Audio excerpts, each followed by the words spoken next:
Yeah, I actually think I'm the strongest man who ever lived. The strongest man who ever lived? Yes, I'll make that statement.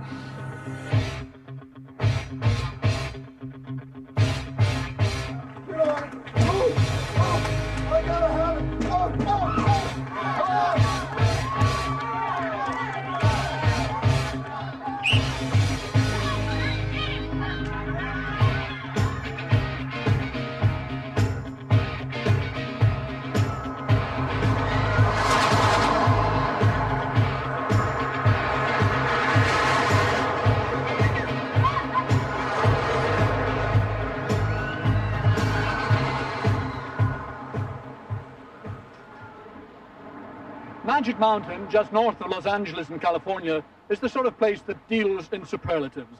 It's a sort of Disneyland without Mickey Mouse, a giant fairground that claims to have the biggest, the highest, the longest, the fastest, and certainly the most furious ways of flying through the air with the greatest of unease. In this neck of the woods, it's an act of faith to believe that all things are possible. You can now join us at Magic Mountain as we meet the world's strongest men attempting to achieve their own impossible dreams. Let's now meet the contestants.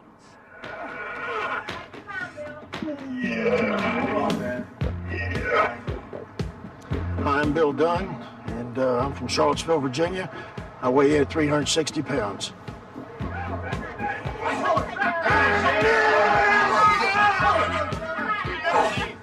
Hi, my name is John Gamble. I weigh 290 pounds. I'm from Richmond, Virginia.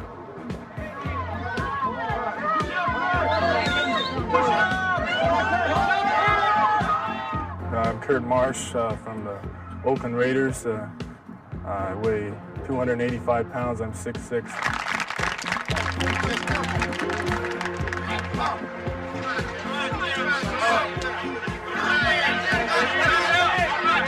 Hi, my name's Jim Huff. I'm 6'2", 270 pounds. I grew up in La Mirada, California, and I now live in Jordan, Minnesota.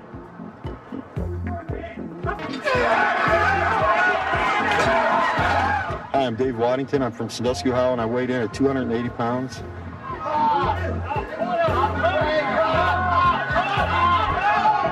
Hi, I'm Ross Bronner. I play the Cincinnati Bengals. I weigh 250 pounds, and I'm from Atlanta, Georgia. That is pain. That is terrible pain. Hi, my name's Jeff Capes. I weigh 320 pounds, and I live in Peterborough in England.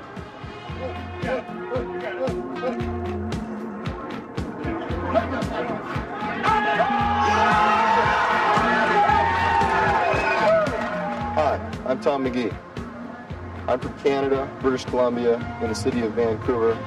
I'm weighing about 285. And what else would you like to know?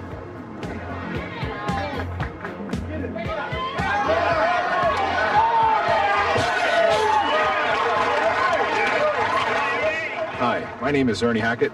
I'm from Waltham, Massachusetts, and I weigh 300 pounds.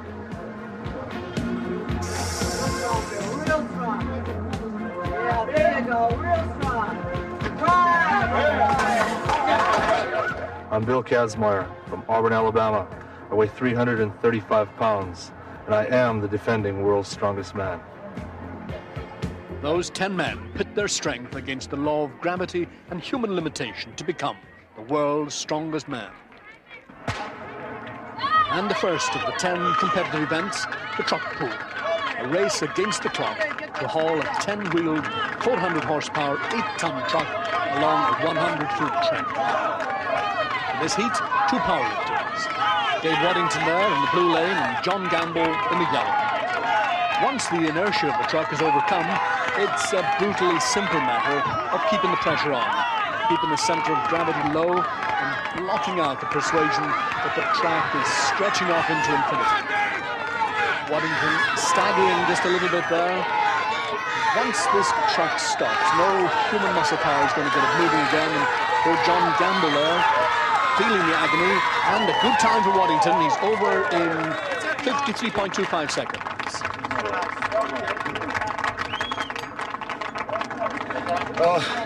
I'll sleep well tonight, but I won't be drunk.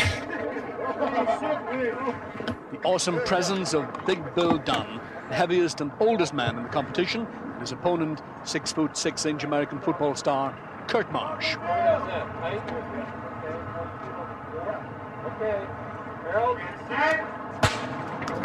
So far, the blue lane has been the lucky one, and it can be no comfort to Marsh. But so far, nobody who started in that yellow lane has completed the course. Dunn, great determination from him, feeling I'm sure every one of his 40 years, putting those 360 pounds of body weight and massive strength to good effect. Staggering a bit, the blood drains away from the upper body, and every step takes both of them farther through the barricades of pain. The legs turn to lead. Probably Dunn can't see this, that Marsh is really staggering now, beaten, hardly calling. From now on, for Dunn, the target through his blurring vision is that so far away from him. And he finishes in the time just behind Waddington's, and another failure in the yellow lane. All I can say is that's the hardest thing I've ever done. That thing's a damn man. Jeff, you've got the bad luck of drawing the yellow lane. No one has finished in that lane yet. That's true, but that's the luck of the draw, and it's one of the unfortunate things of seeing all the other competitors stopping, and unfortunately in the same place. So it makes you wonder whether there is a discrepancy in the surface. My NBC colleague Bob Trumpy talking there to Geoff Capes about what could be more than just a jinx on that yellow lane. You see Geoff trying to exercise it with a charm, and probably too trying to blot out the thought that he's taking on the mighty Bill Kazmaier. Often this looks like a real race. Very little in it at the start. Both men keeping very low, trying to build up that speed. Kazmaier is just beginning to get away, building up that momentum, really piling on. Now Capes is getting past that sticking point. Remember, nobody is finished in this yellow lane, but he looks as if he's going to overcome whatever it is that's wrong with his lane, battling against what now seems certain to be strange disadvantage. Kazmaier, though, looks as if he's got it all the way. He really is charging down that line, heading on all fours, and it's going to be a remarkable time. Just over 37 seconds, really quite astonishing time. But now for Geoff Capes, it's a test of character and determination, slonging it out to complete the course, looking anxiously for the time, and he's second. Second. Jeff, you're the only man to finish in the left lane, time of 46 seconds. Yeah. I'm happy with that. You've made a point. Well, with respect to all the other guys, they've got the option of going again. Well, the decision was made I can go on the blue lane again if I want, but I don't think we're going to beat 46 seconds. I'm happy to pull it when nobody else has pulled it. Well, Jeff's satisfaction didn't last long, with the judges deciding to give the contenders from that suspect yellow lane the option of another go in the blue. Kurt Marsh took the chance and gets a time of 44.9, 2 seconds faster than Capes' time.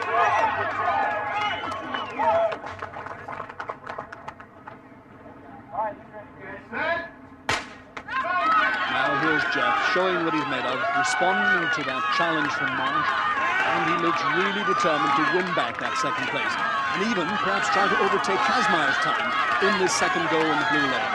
And it's a storming start. He really is building up his speed, keeping very low, keeping on all fours all the way. This really is a fantastic performance, and you can't help but speculate what might have happened in his head-to-head with Kazmaier if the luck of the draw had been different.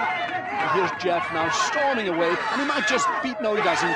Wonderful, he looks over to the time, just on 38 seconds.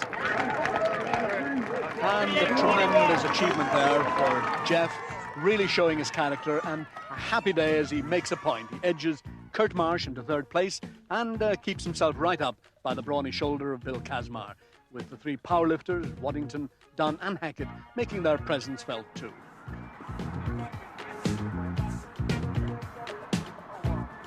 Magic Mountain gives a whole new meaning to swings and roundabouts as we move to the second event, the log lift, where the techniques of the specialist lifters should come into their own as they tackle increasingly heavy tree trunks. Ross Browner, American football star, is fast and strong, but he had to find himself in 10th place with this best lift of 224 pounds.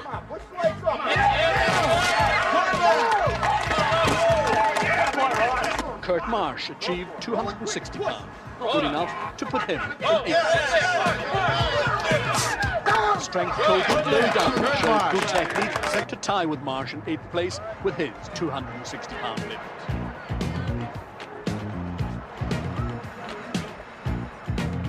Good lift for Bill Dunn.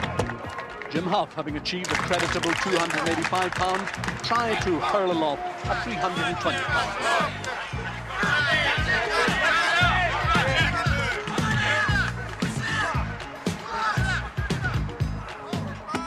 But he settled for 7th place. Dave Waddington offered up a prayer, which seemed to be answered as he tackled the 320-pound log.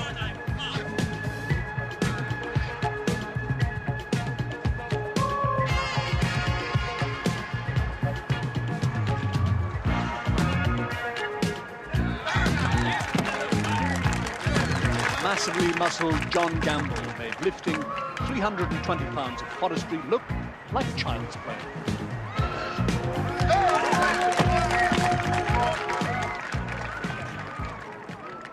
Now here's Jeff Capes. Now Jeff isn't too fond of this event. Last year he failed at 312 pounds. Here he is going for a personal best of 320, which would be a remarkable improvement. And here he goes. He's got to lock these arms out. Plenty of encouragement, all the determination in the world. And he's made it. Personal best. And he hates that tree.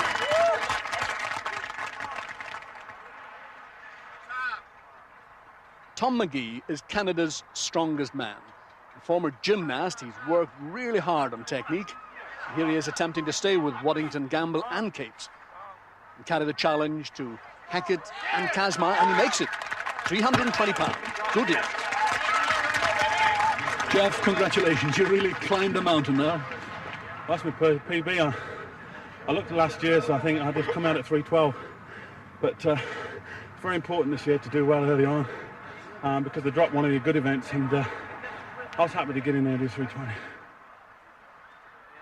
Now things are getting serious as the 345-pound log arrives on the scene.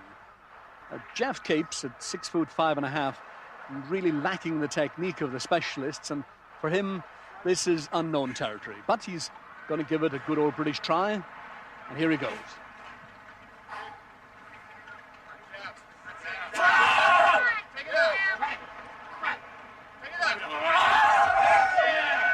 And 345 pounds just proves too much for Jeff Capes.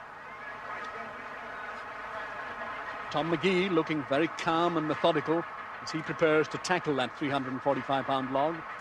John Gamble there watching closely. He failed at this weight, as did Dave Waddington. So let's now watch the Canadian champion.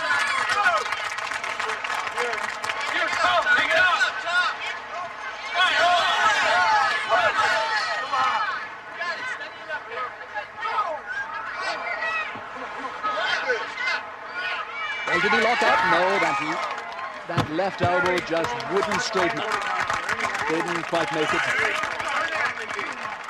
So now it's left to the power man. Here comes Hackett. First of all, Ernie Hackett to fight out for the top place.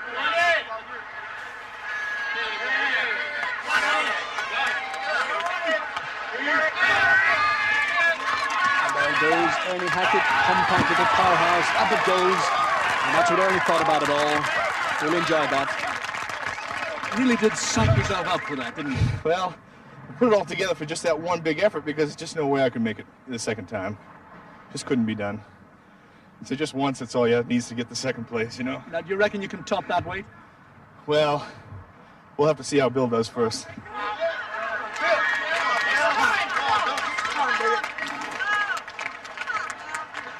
And let's just see how Bill does do. Bill Kazmaier, 345 pounds.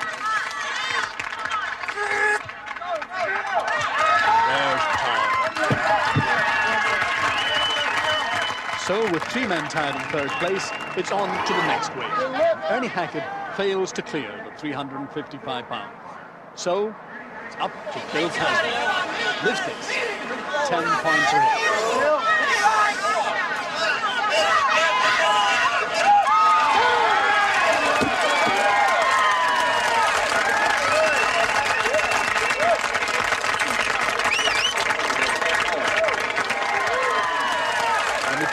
down, Kazmaier seemed able to call on that extra effort, that extra belief in himself, the hallmark of a great champion. And a little touch of truly permissible arrogance and defiance.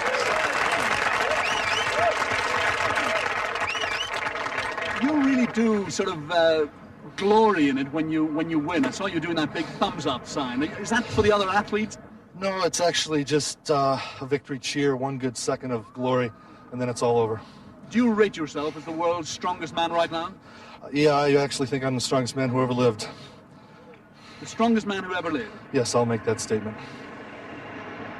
So, after 2 events, a supremely confident Kazmaier with complete full house, 20 marks from the 2 events.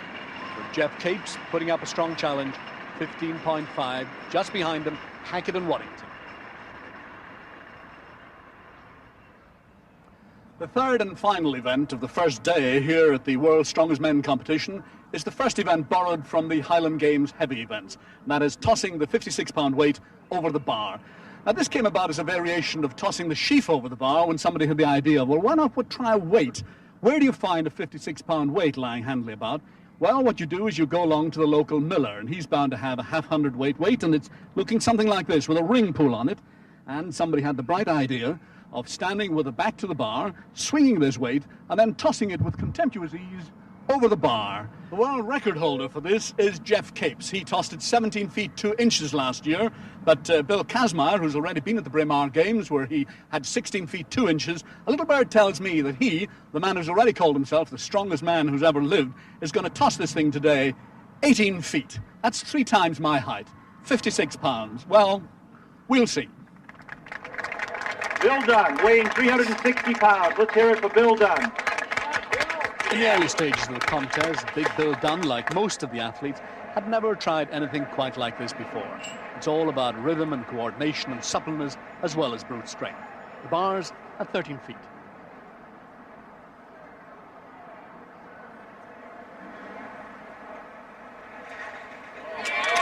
Good cross, Bill Dunn. Kurt Marsh had one great advantage. The tallest man in the competition at 6'6", he's already halfway to that 13-foot bar. Good cross, yeah. But that was the best he could manage. The likeable and fiercely competitive Dave Waddington looked set for greater heights, but had to settle for this as his best throw. Dave Waddington at 13 feet. The next contestant, John Gamble had successfully cleared the 13-foot mark and now attempted to get ahead with this effort at 14'6". Fails and has to settle for an equal 5th place. Geoff Capes, Tom McGee and Bill Kazmaier are leading the field. Ernie Hackett needs this, 15 feet 6, to stay with them.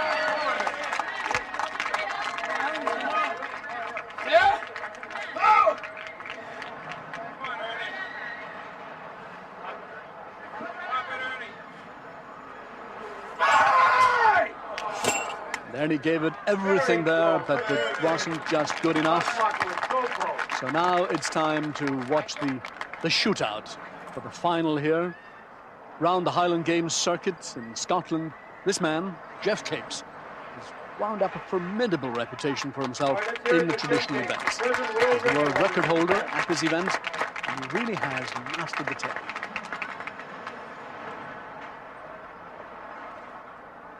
And that's the way to do it.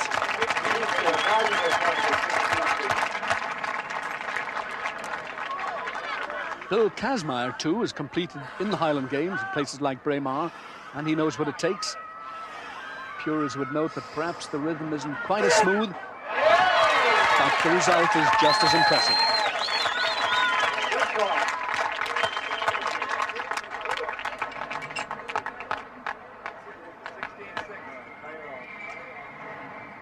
the bar is now set at precisely 17 feet. McGee has gone out, and as so often, it's a battle between Capes and Kazmaier.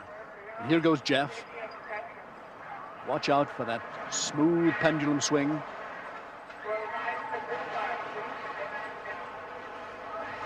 Two big swings. Here it goes. And he's cleared it. No! Oh, tragedy for Jeff. Cleared the bar and then hit it on the way down. Very disappointing for him there. So Kazmaier, not having to go to the magic 18 feet to prove his point, simply is to clear this to win the contest.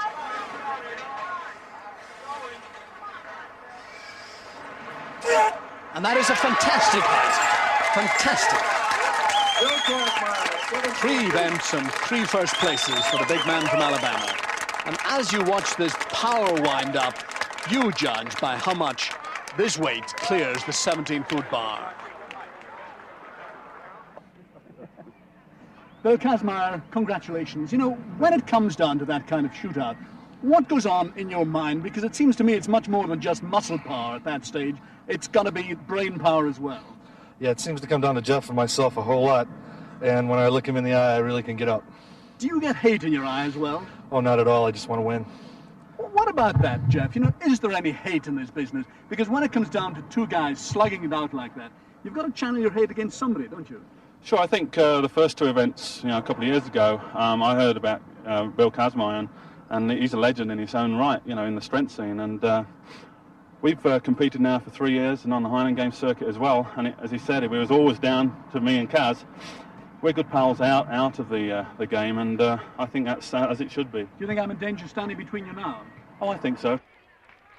Well, moving swiftly away from that danger zone, let's look at the scoreboard. And after 3 events, Kazmaier has the maximum 30 points. With Jeff Capes keeping up the challenge, Hackett and McGee looking dangerous.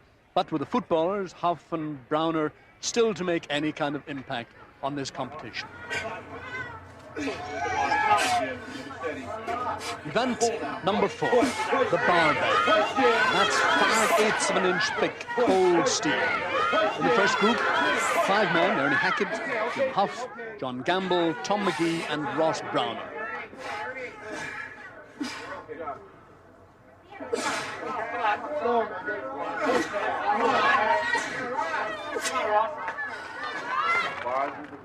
In the second group, on the same bar, Kazmaier, Waddington, Dunn, Capes and Marsh. And a fantastic variety of headgear being tried out. Kazmaier's trying a touch of the Eastern Promise with what looks like a rather elaborate turban on his head. But it is a towel. Jeff Capes adopts the rolled-up towel, but much more importantly, he's got the speed to make this steel bar look like a piece of nickels. Kazmaier trying readjustments. All about Capes. The sweat and grunting and groaning is going on. Jeff is strolling around with that bar casually draped around his neck like a bootlace tie, and Kazmaier is really struggling. And here's Bill Dunn discovering just what a pain in the neck is really all about. How you get it done? How you get it done? You got the technique. Left, just relax. You got the technique. Anytime, Kurt. Come on. And just look at Kazmaier, a brand new technique here, hands across the ocean for him as he tries to ease in that last 1.5 inches to make the bar fit into the gauge. And he looks as if he's done.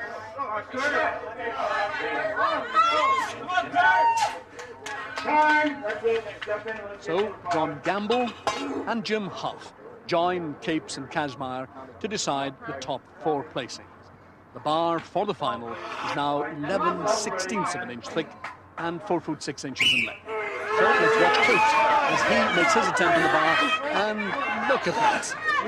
Great speed, no bother at all. And he's done it. Now, if Kazmaier has got any sort of peripheral vision, he must be able to see or sense Capes stalking about at the back there with a job done, which must be a signal for the big man and for Jim Huff, who really are struggling here. Now, this could upset the whole balance of this contest. It looks as if the British champion could make a real impact here. Huff is struggling very badly. Kazmaier looks as if he might be getting that. John Gamble making little impression. One-man race, winner Jeff Capes. Kazmaier manages only 7 points with Jim Huff and John Gamble ahead of him. But if there were bonus points for ease of victory, Jeff Capes would be 20 points instead of the valuable 10 that he does score. Flushed with that success, Jeff Capes should have made mincemeat of the opposition in an event in which he's a master. tossing the cable, but he got it all wrong, and this is what he thought of his effort.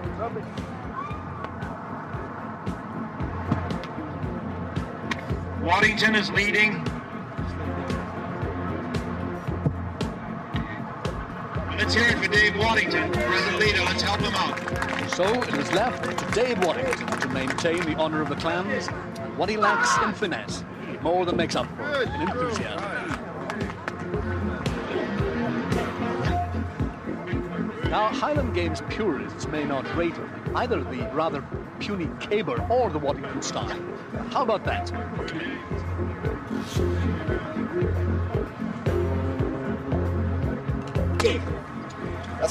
He exceeded his previous throw with a new record for this event, 40 feet, 3 inches. So, with Waddington taking the 10 points, the scene behind Kazmaier on the main scoreboard is looking distinctly more crowded. Capes, despite that disappointing showing, is still runner-up, but McGee and Gamble are pressing him very hard indeed. Event number 6 is the real man-killer of them all. Object of the exercise to load 12 167-pound beer kegs onto a flatbed truck. Bill Dunn, no, it's not Beaugest, he failed to complete, of course, but this is an event in which Jeff Capes has an excellent track record. He'll attack from the very first keg to the last, and John Gamble is looking a little bit pensive. And there they go, and Gamble is really quite slow. Oh, and he's off to a disastrous start, dropping the barrel, redoubling the effort to pick it up from deck level again. And Jeff Capes is going there oldly. Very quickly indeed. You need speed for this. Here his height is an advantage when it comes to tipping kegs onto the flatbed truck. Gamble, shorter man, and it's much more of an effort there.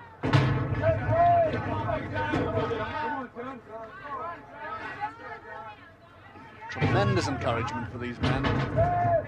Everybody realizes just what an incredible physical effort this demands. Jeff, with only 2 battles left, picks up the second last one. But Gamble is really suffering. He's beginning to get that walking underwater look to him as he staggers his way back there. And he's having problems. Hot day here in the California sunshine, and here comes Jeff Capes now, coming in with what is a good time, best time so far. Oh, the effort of it all.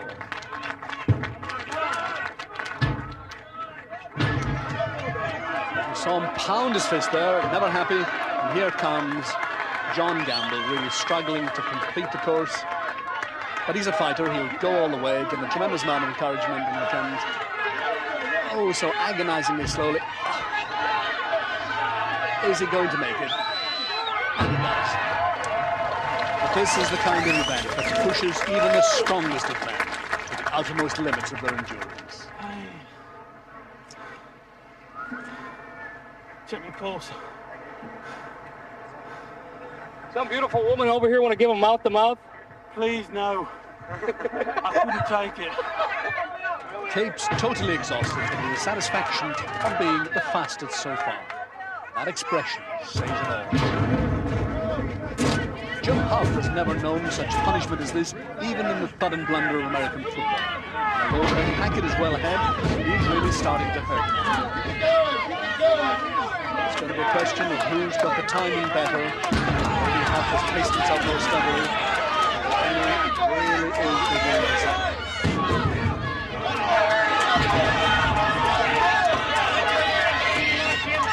Here he goes, slow and steady he may be, but it looks as if he's coming in to win. Huff looks over at him. Oh, and he's dropped it. Disaster for Hackett, and Huff sees the opportunity, rushes in, and what is that? A dead heat?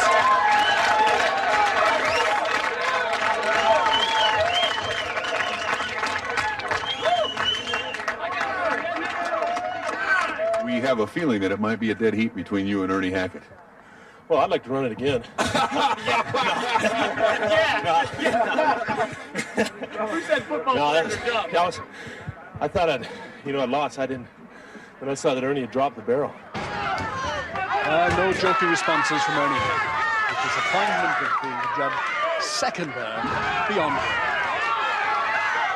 Now, if anyone can catch up with Capes, it should be Kazmaier or his opponent here, the big, fast and superbly conditioned American footballer Kurt Marsh. And Kurt seems to be absolutely oblivious to the pain of this event, unlike the mighty Kazmaier, who looks distinctly distressed. But he looks as if he's out for a Sunday afternoon stroll. Oh, and he's dropped the last barrel. Kazmaier feeling the pain, and let's watch this final finishing in 1 minute 17 seconds to take 5 seconds off the time amassed by Capes. And look at this, the condition of Bill Kazmaier. Kurt Marsh, a fantastic time there, 1 minute 17. You're hardly broken sweat. You're not even breathing heavily. How? What sort of stuff are you made of? Well, that's the way all us Oakland Raiders are, right? No, it's just a different type of thing for an athlete like myself. I stay in good condition and work on strength and conditioning and flexibility instead of just power strength. And I think the combination of the whole thing really helped me. Well, I suppose to be asking too much to expect anyone to come near to breaking that time with Kurt Marsh. But just look at Tom Magee on the left here. He is sprinting. Come on, David!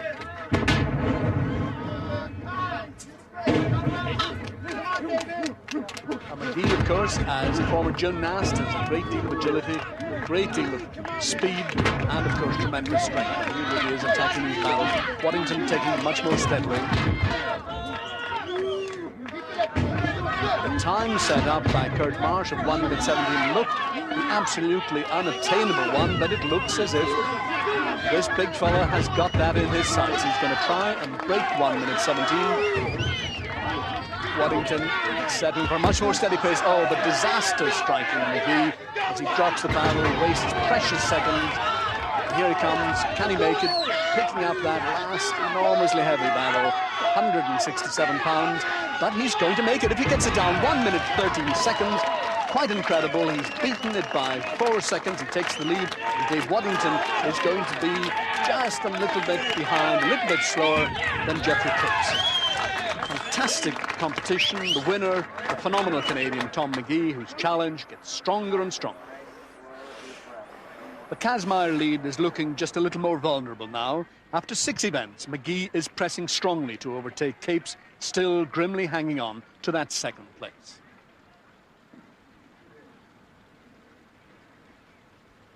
Well, after all the frenetic dramas of yesterday and the keg loading, and with the scoreboard in a very interesting situation indeed, today a much more placid setting for the 3 lifts, all based on power lifting. We have the silver dollar lift, we have the block lift, but we start with that aching example of mind over matter, the battery lift. Well, here's one event you can try at home. All you need is a heavy-duty car battery weighing 60 pounds or so, and hold it out at arm's length for as long as you can manage. If you can hold it out at arm's length, you're very strong. If you reckon you can hold it out here, as Bill Dunn is doing, for about 45 seconds, you're either the biggest fibber in town, or you should be out here in Magic Mountain.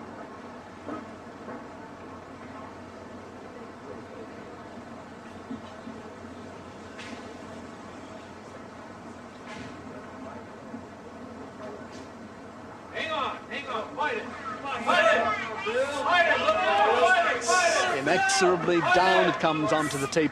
44.7 seconds. And that's going to be a tough time to beat.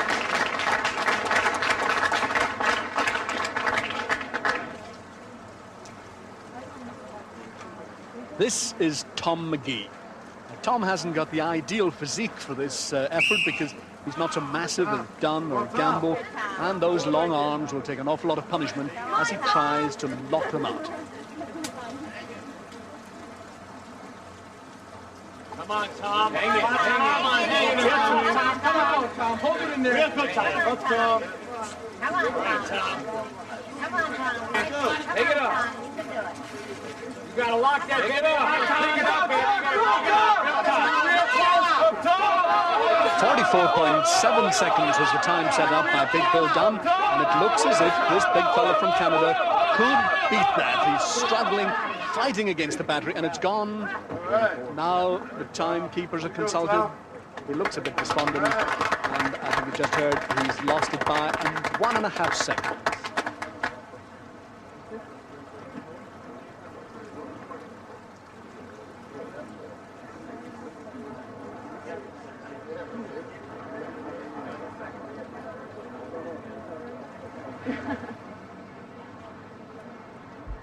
For Jeff Capes, it's the meditation approach.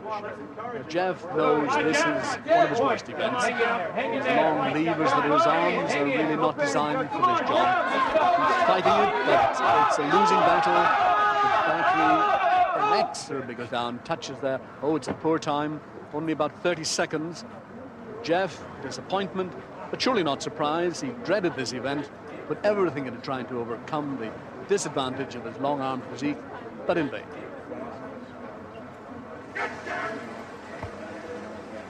But here's a man designed for this event.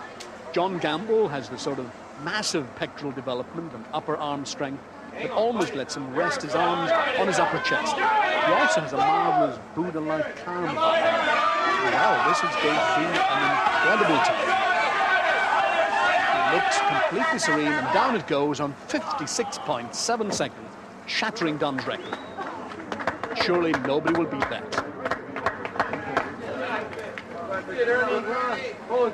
Here's one man who's willing to give it a try, Ernie Hackett. Again, it's this stocky physique.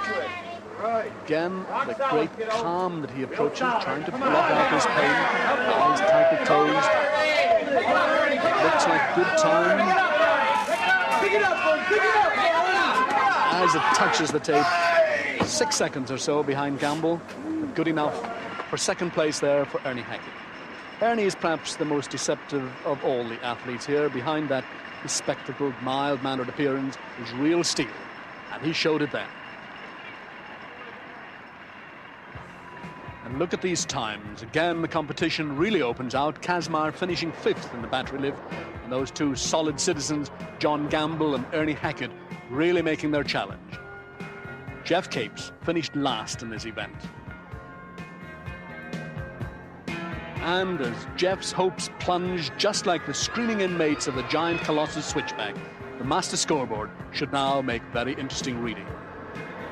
And as we can see, Tom McGee now, who's giving Bill Kazmar a fright. Jeffrey Capes has slipped to 3rd place overall.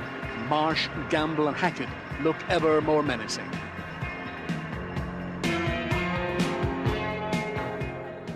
The concrete block lift is a variant on the powerlifting squat, and it was to prove an even bigger disaster area for the hopes of Jeff Capes.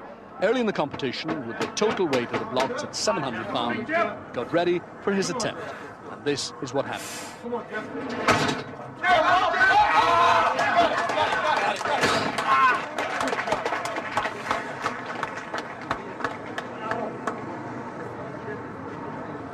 Obviously, a severe injury for Jeff Capes. We can see the pain of it reflecting in his face.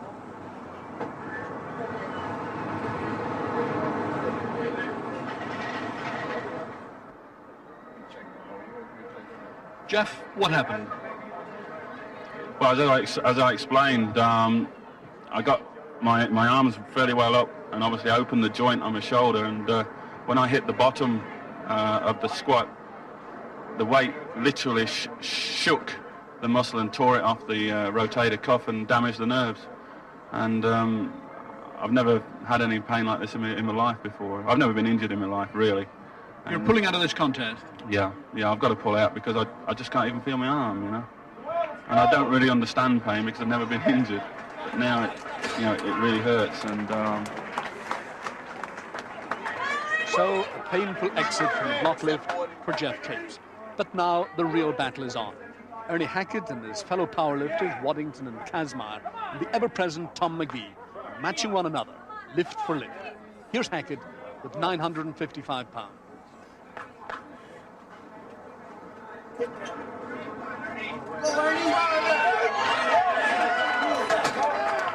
Phenomenal lifting from Hackett.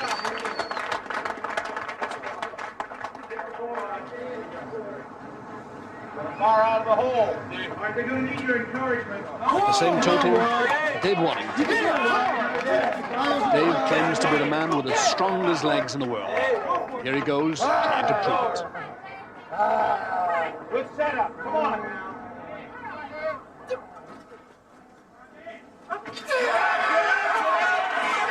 And Dave really enjoyed that.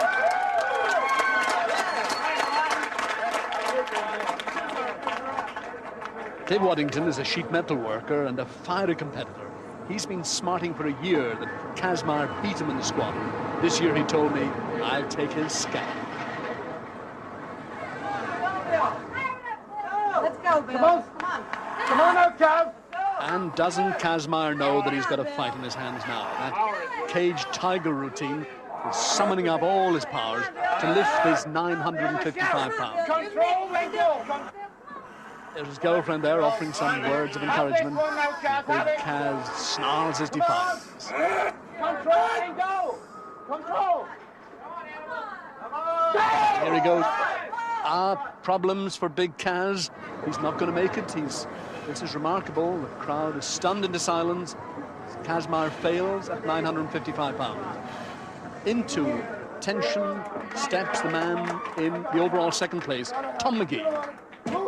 Oh, I gotta have it. Oh. Come on, Tom.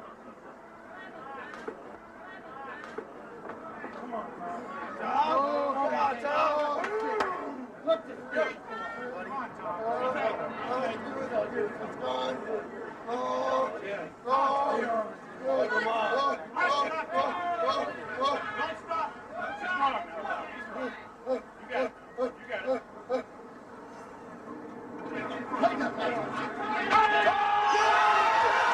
Oh, fantastic stuff. It's worked. Where Kazmar failed, McGee has succeeded at 955 pounds. The youngest competitor in the competition, Tom McGee, surely an example of the power of positive thinking.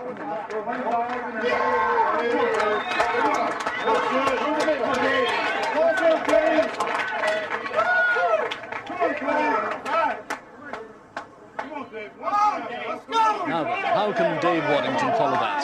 Well, never a fellow to blush unseen. Dave is going for a new world record, 1,001 pounds. Get a good setup. Don't go unless you're ready. All right, fast on the bar.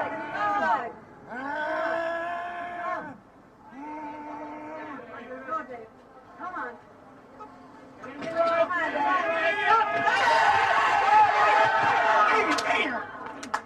Oh, and how Dave hates to lose. Come on, guys. Pull it in. Come on, pull, man. A little further. One big strip. One more. Come on, get it. Pull harder. It's in.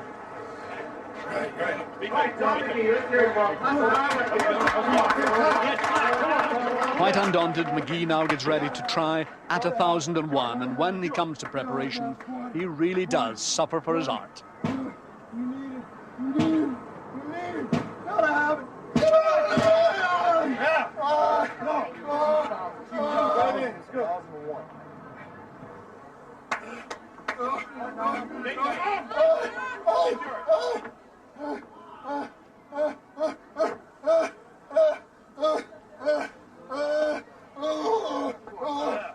Squad, you, I got you.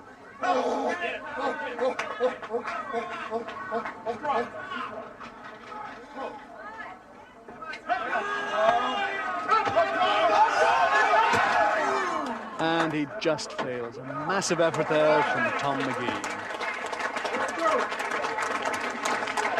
Tom, I know you very well as a gentle, articulate, intelligent young man, and yet here you are, turning yourself into a wild man and a monster for doing this event. What do you do to yourself? What I'm trying to do is get the adrenaline flowing in my body through getting excited, and as a result of that, you can lift more. You know, you hear the stories of the woman who the jack breaks and falls on her son, and she picks up the car. Well, I'm trying to let that adrenaline out, and as a result, I can lift more, I feel less pain, plus it takes the negative thoughts out of your head. So it's not just total craziness, there's a reason behind it. Including banging your head against the wall? Whatever it takes, yeah. Well, somehow here in Magic Mountain, all the head-banging and the psyching and the hooting and the hollering seem quite appropriate in a fun park where you can get soaking wet pretending to shoot the rapids of the Colorado River. Enjoy the sensation of dropping out of an aircraft without a parachute on the aptly named Death Slide, or experiencing the sort of G-forces that would astound an astronaut, all in the cause of having a real good time.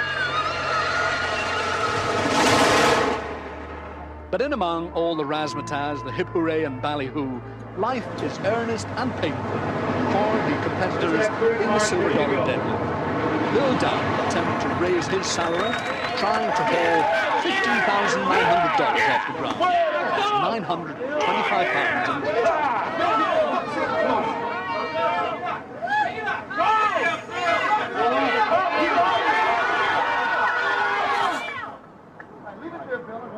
And there's the power of inflation for you.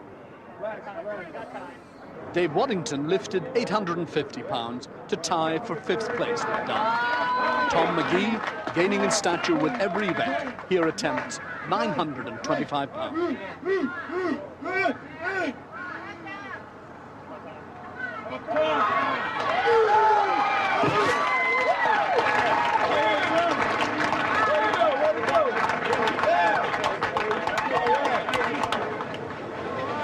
Well, Bill Kazmaier must be feeling the hot breath of Tom McGee at the back of his neck as he tries now for a 975 pound. That's 17,000 worth of silver dollars. Jim Huff looks as if he can't believe it. Come on, big kid! Come on! Come on, Phil! Come on,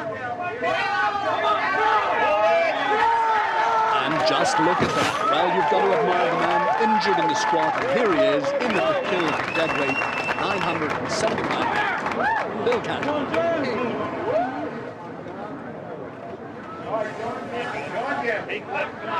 This is John Gamble, trying 975 pounds, but he just can't seem to straighten those knees. He flexes them a couple of times. He's going to try again.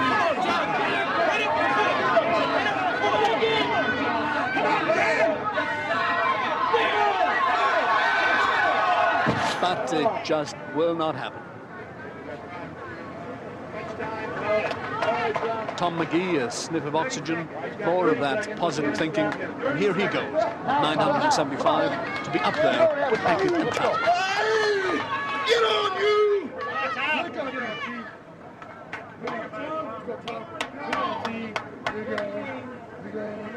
Get on,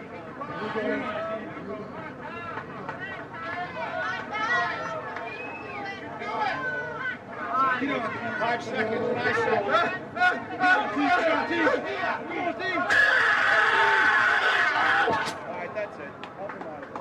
And it's failure there for Tom McGee. Bit of disappointment. He looks philosophical about it. And more filthy local pouring in to bring the cash total to $18,500. Weight, 1,055. Ernie Hackett here, quietly drawing his concentration around him like a cloak, turning his back on the tumult behind him, and Bill Kazmaier gets ready.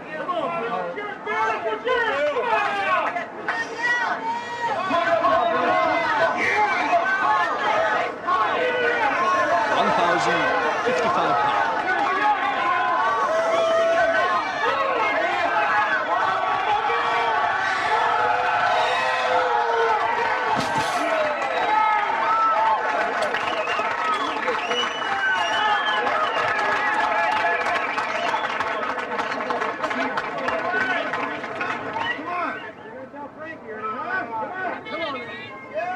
Ernie Hackett now attempting to stay with Kazmaier at that level, 1,055 pounds.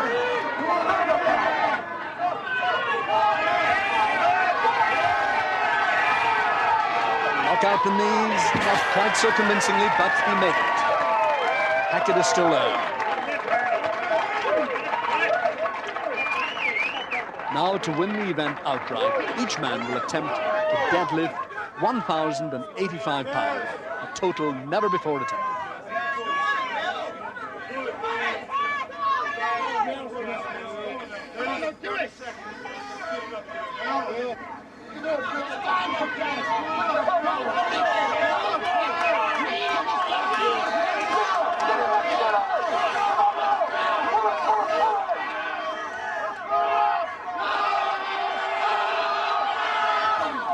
Well, even the strongest man must have a limit, and that looked to be it for Bill Kazmaier today. Now then, can Ernie Hackett deadlift a weight that, in the words of the master of ceremonies here, has never been lifted off the surface of the planet Earth with human muscle power. 1,085 pounds. Here he goes.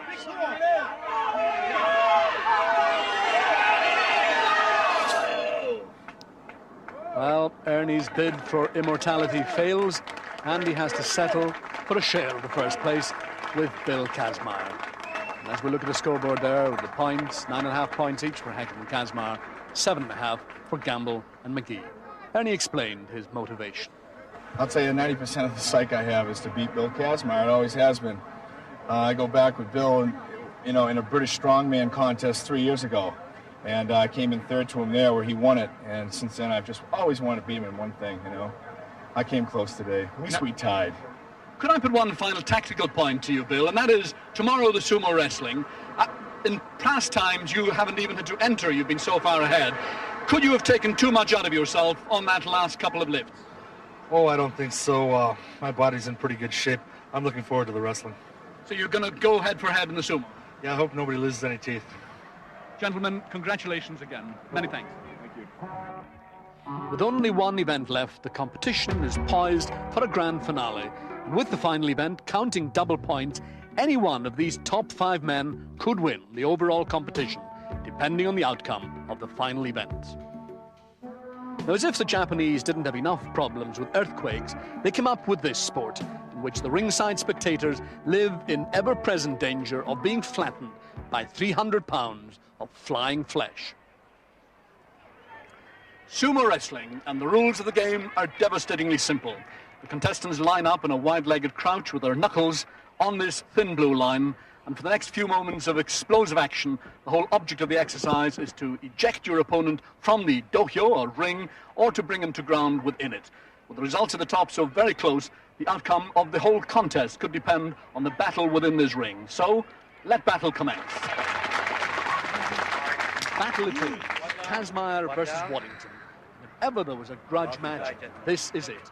Waddington has been dreaming and scheming of how he's going to take Kazmaier apart for 12 months now. Let's see. All four on the left.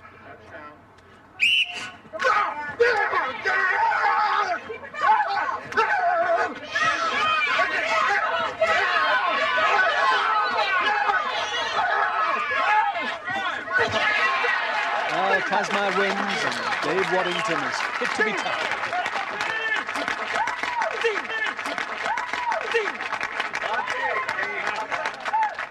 Sumo wrestling is all about leverage, speed, and using a man's strength and weight against himself.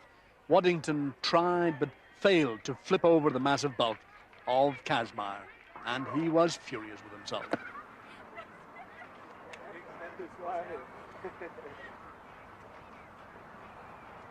American footballers traditionally do well at sumo. They're fast on their feet, know all about body contact, and usually have to develop a mean streak to survive. Huff and Browner here are well matched, and Browner at long last looks as if he's found an event to suit him. And wins.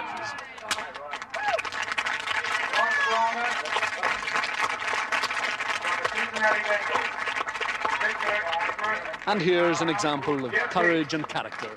Jeff Capes, in spite of that painful injury in the block lift, is set to tangle with Ernie Hackett in the sumo. 275-pound powerlifting champion, Ernie Hackett.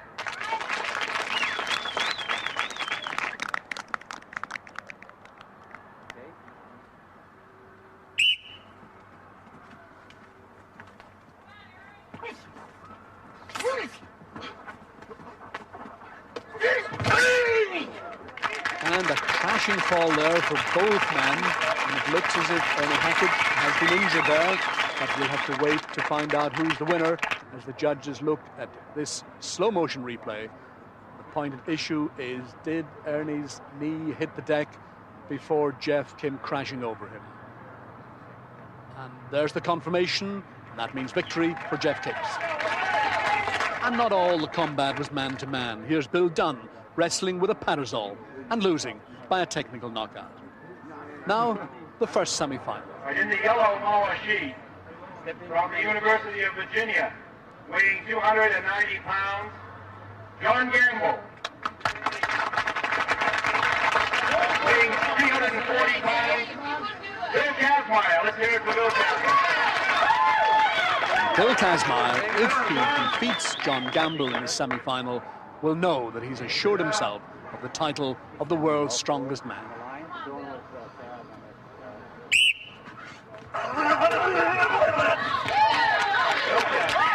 And he's done it, assuring himself of the title of world's strongest man, but now he is still to wait to find out who will challenge him in the sumo final. The one sure thing is that it'll be one of these American footballers. From the Cincinnati Bengals, let's all give a big hand to Ross Browner.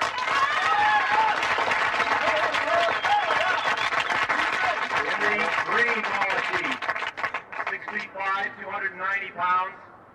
From the Raiders, the National Football League, let's hear it for Kurt Marsh. For the right to meet Bill Kazmaier in the championship of the sumo wrestling, offense versus defense.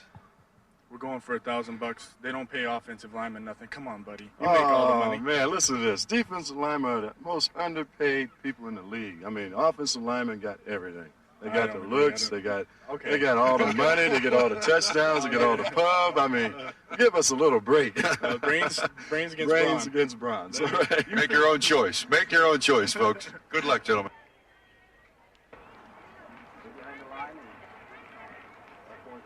Sit down.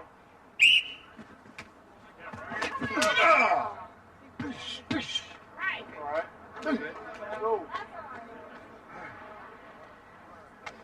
The big Kurt Marsh. All right, now, folks, stay with us. The final match will continue in this round. And here is the sumo final. Big Bill Kazmaier, the world's strongest man. Against him, the offensive lineman from the Oakland Raiders, Kurt Marsh.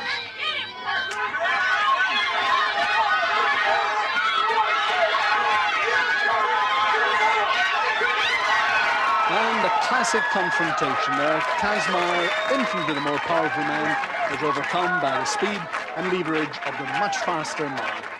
Kazmaier tried for the bulldozing tactics that succeeded so well against Gamble, but Marsh understands about speed and leverage and balance, and he flips him over so very easily. Well, we're used to high-speed contact, staying down. In football, as an offensive lineman, I'm blocking for the backs with the ball. The backs have the ball. I'm keeping the defensive men away, and it's my job to knock people down without getting knocked down myself. And it's very similar in the leverage points and keeping your head up and quick feet and all that kind of thing. That victory gave Marsh 6th place.